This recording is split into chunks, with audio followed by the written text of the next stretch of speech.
Hey everyone, welcome back to the channel.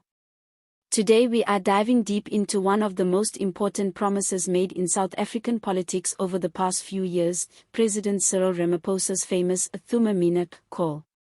When he first said those words, they carried hope, they carried inspiration, and they were supposed to mark the beginning of a new era in South Africa. Thuma Mina, meaning send me, was not just a slogan, it was meant to be a rallying cry for service, honesty, accountability, and action. But years later, South Africans are asking, has that promise really lived up to the expectations, or has it fallen short of everything people thought it would be? Stay with me as we unpack this, and before we go further, make sure to hit that subscribe button, turn on notifications, and join this community where we break down the stories behind the politics in simple, clear language that everyone can understand. When Ramaphosa first became president, many South Africans were tired of the corruption scandals, the divisions, and the endless promises that never seemed to materialize. So when he stood up and spoke about Thuma Mina, it felt fresh. It felt like a breath of clean air after years of political smoke. People thought, finally, here is a leader ready to be sent into the trenches, ready to fight corruption, ready to restore dignity to our institutions, and ready to build an economy that gives everyone a fair shot. The song that inspired the slogan, Humasikila's Thuma Mina, became symbolic of a leader who was supposed to put South Africa first, not personal interests. But here we are, years later, and the reality on the ground tells a very different story. Load shedding continues to cripple the economy. For many South Africans, the simple promise of switching on the lights without worrying about power cuts feels like a luxury. Imagine a whole presidency that starts with the promise of renewal but ends up with people living in darkness more than they ever expected. The Thuma Mina spirit was supposed to be about fixing broken systems, yet Eskom continues to remind us that speeches and slogans do not fix infrastructure. Businesses have closed, jobs have been lost, and ordinary families are struggling, all while the government insists it has a plan. But the people are asking, if this is the plan, then where is the change? Corruption was another major target of the Thuma Mina campaign. Ramaphosa promised to clean up, to send himself and others into the fight against looting.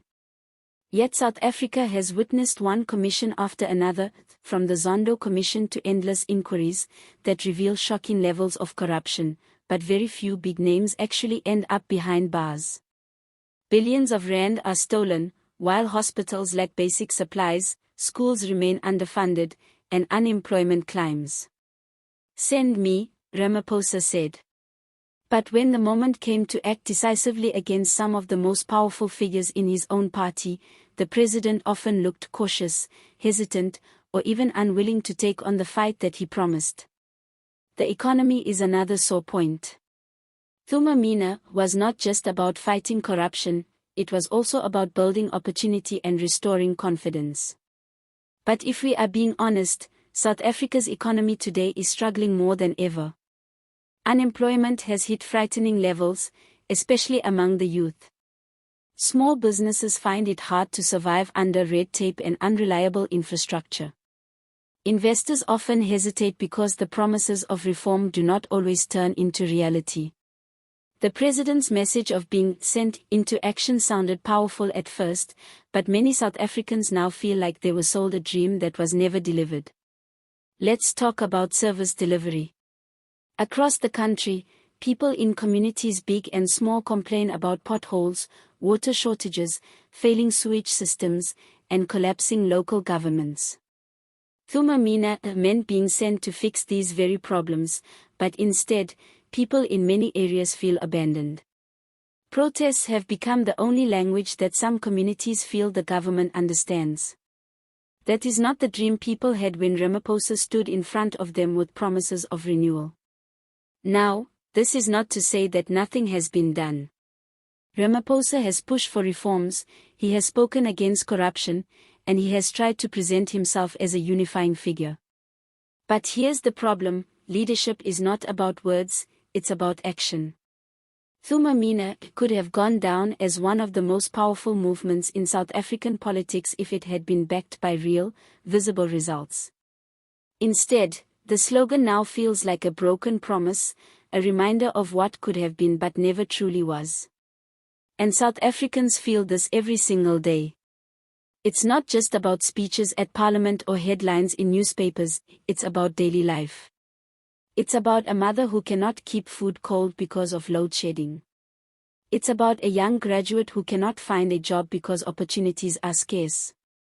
It's about a community that has to protest for water in 2025, when access to water should be basic. Thuma Mina has not been able to carry these people from hope to reality. So, where does that leave us? South Africans are at a crossroads.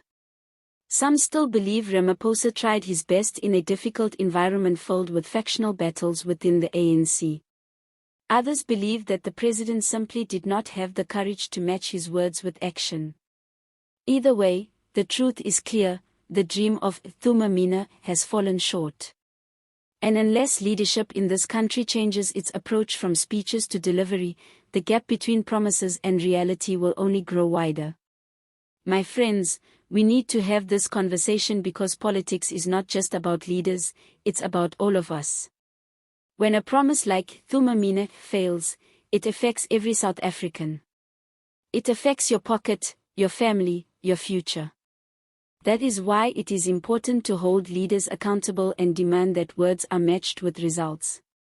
And that is why we are here on this channel, to unpack these issues in simple, clear language and to give you the truth without the sugarcoating. If you enjoyed this breakdown and you want to keep getting more eye-opening discussions about politics in South Africa and beyond, then hit that subscribe button right now. Don't just watch, be part of this growing community. Share this video, leave a comment with your thoughts, and let's keep the conversation alive. Because at the end of the day, South Africa deserves better than broken promises. South Africa deserves leaders who do not just say, "Send me," but actually go, act, and deliver. So, subscribe, stay tuned, and let's continue to shine a light on the issues that matter most.